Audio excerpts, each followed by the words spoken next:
ओशो कहते हैं, यह तो मधुशाला है जहां पियक्कड़ों की जमात है। यहाँ अदृश्य शराब पी जाती है।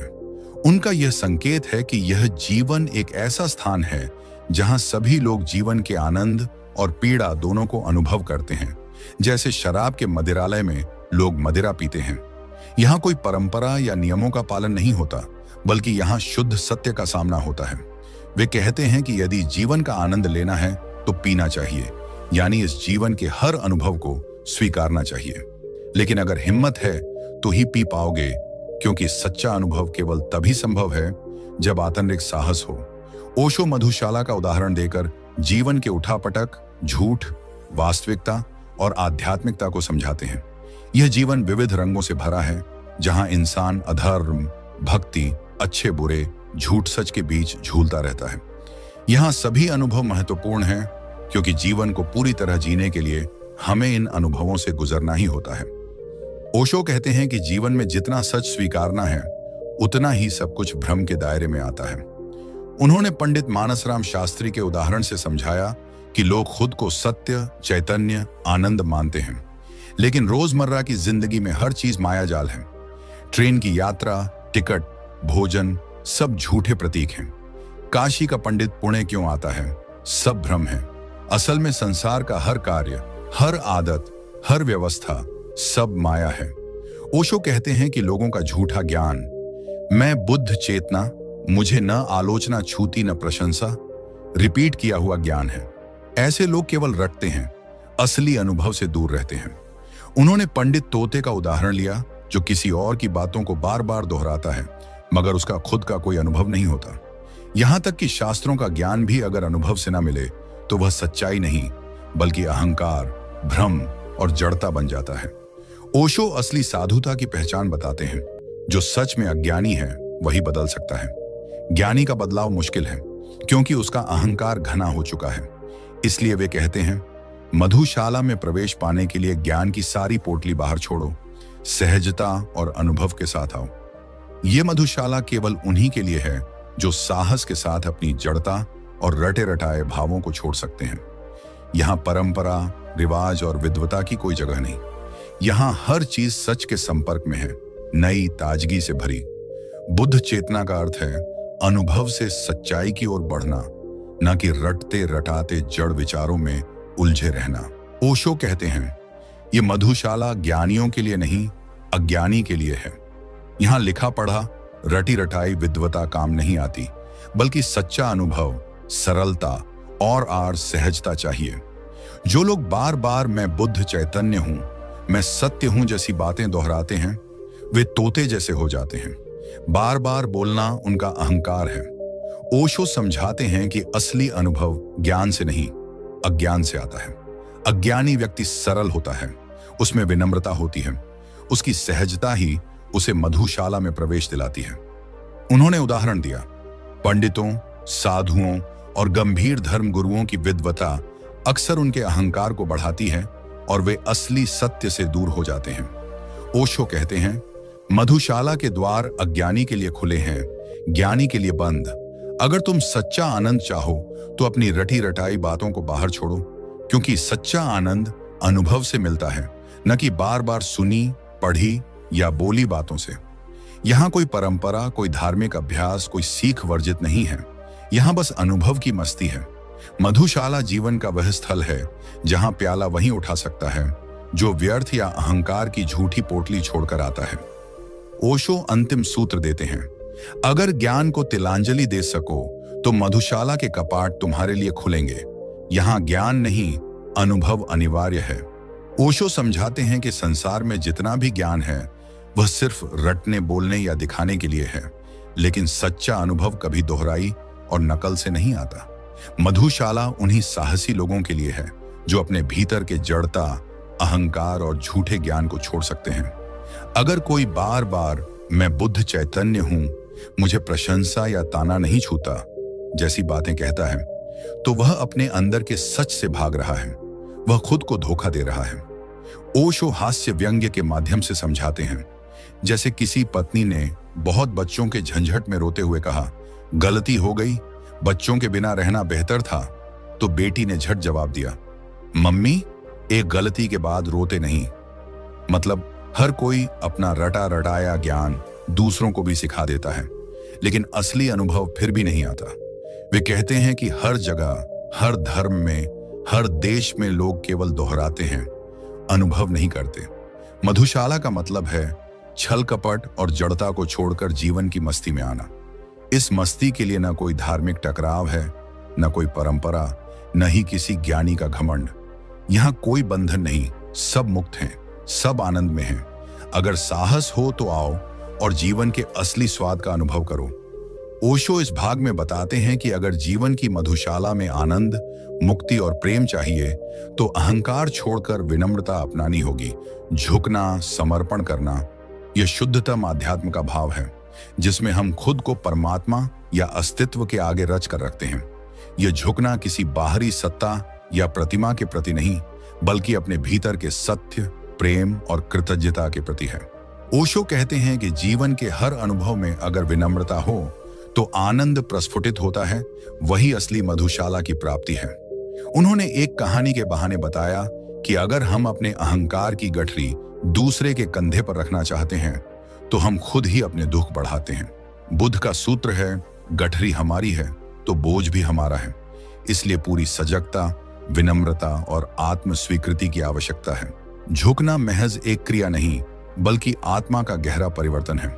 ओशो यह भी स्पष्ट करते हैं कि सच्चे झुकने में कोई विशिष्टता या बड़ा भाव नहीं, बल्कि सबसे छोटे, साधारण में भी गहरी दिव्यता है।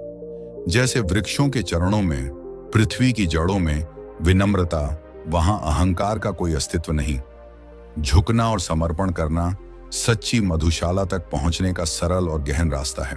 ओशो के प्रवचन में मधुशाला सिर्फ शराब का प्रतीक नहीं, बल्कि जीवन के आनंद, दिव्यता और पूर्णता का भी संकेत है। यह जगह उन सब के लिए खुली है जो अनुभव और भाव से जीना जानते हैं। ओशो कहते हैं कि धर्म ग्रंथ, परंपरा, जाति और अहंकार सबको बाहर छोड़कर अगर कोई मधुशाला में प्रवेश करे तो उसे असली मधु, आनंद का अनुभव होगा। यह कविता रंग, मस्ती और समर्पण की भूमि है। वे समझाते हैं कि जो खुद को प्यासा मानता है उसे यह मधुशाला हमेशा तृप्त करती है।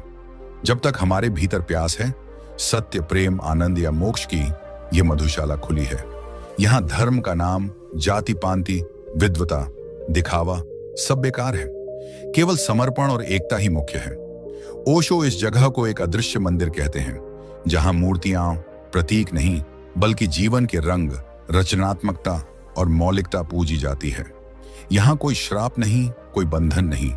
बनावट, छल और ईर्ष्या से परे यह जगह हर उस आत्मा के लिए है जो जीवन का रस चखना चाहती है। ओशो इस भाग में मधुशाला के सतही आडंबरों और गहरे सत्य की बात करते हैं। वे कहते हैं कि मधुशाला जहां मदिरा का प्याला हाथ में हो, वहीं जीवन के संघर्ष, भ्रम और आनंद का संगम होता है। जो लोग केवल दिखावे और बाहरी अनुष्ठानों में फंसे रहते हैं, वे सच को नहीं पा सकते।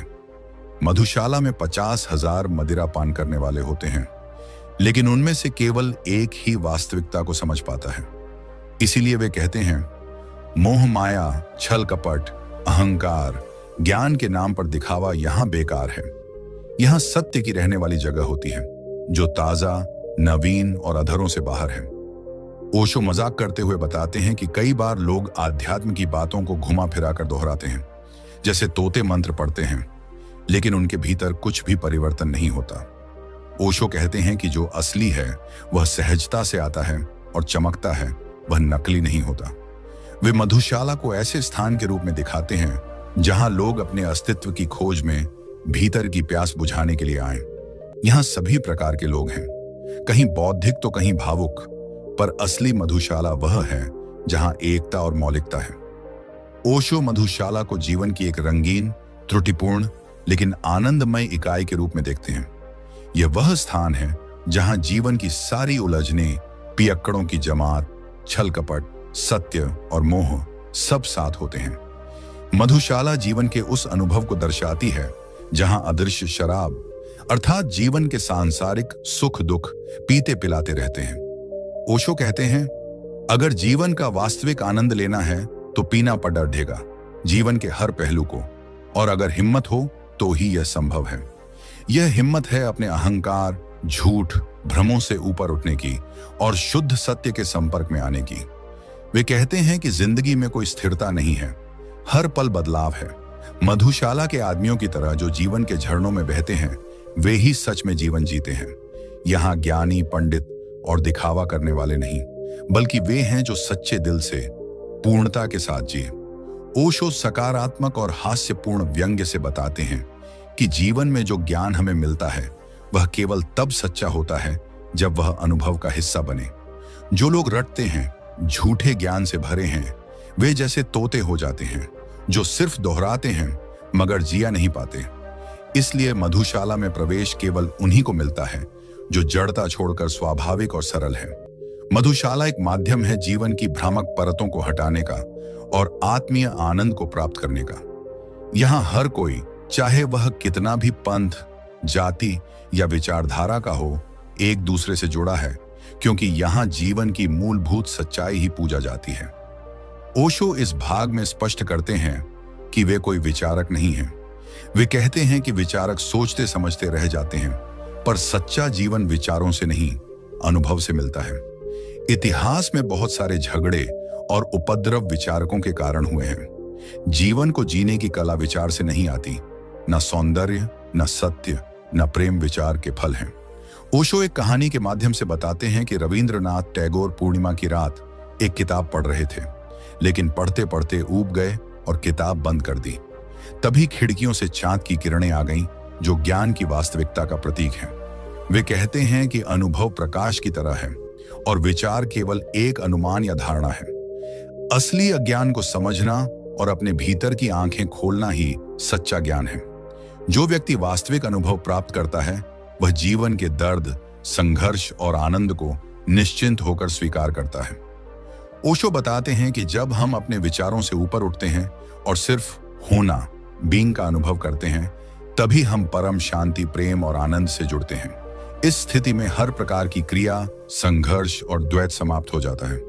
यह होना ही सच्ची मुक्ति और आत्म साक्षात्कार का स्रोत है। ओशो इस भाग में मधुशाला की सच्ची शराब का अर्थ बताते हैं। वे कहते हैं कि बाहर की दुनिया में बहुत सी झूठी, कड़वी और बेहोशी वाली शराबें मिलती हैं, जो असली खुशी नहीं दे पाती।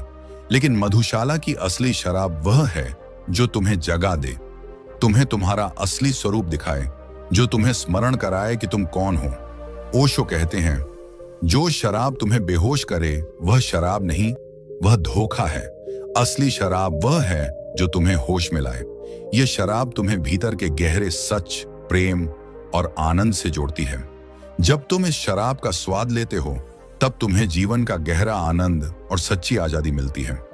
वे समझाते हैं कि इस शराब का स्वाद केवल वे लोग ले सकते हैं जिनमें साहस है, जो अपने अहंकार, झूठे ज्ञान और भ्रमों को छोड़ने को तैयार हैं। यह मदिरा तुम्हें जीवन के हर रंग को अपने अंदर लेने का साहस देती है। मधुशाला का दरवाजा उन्हीं के लिए खुलता है जो बिना भय के जीवन को पूरी तरह जीने को तैयार हैं।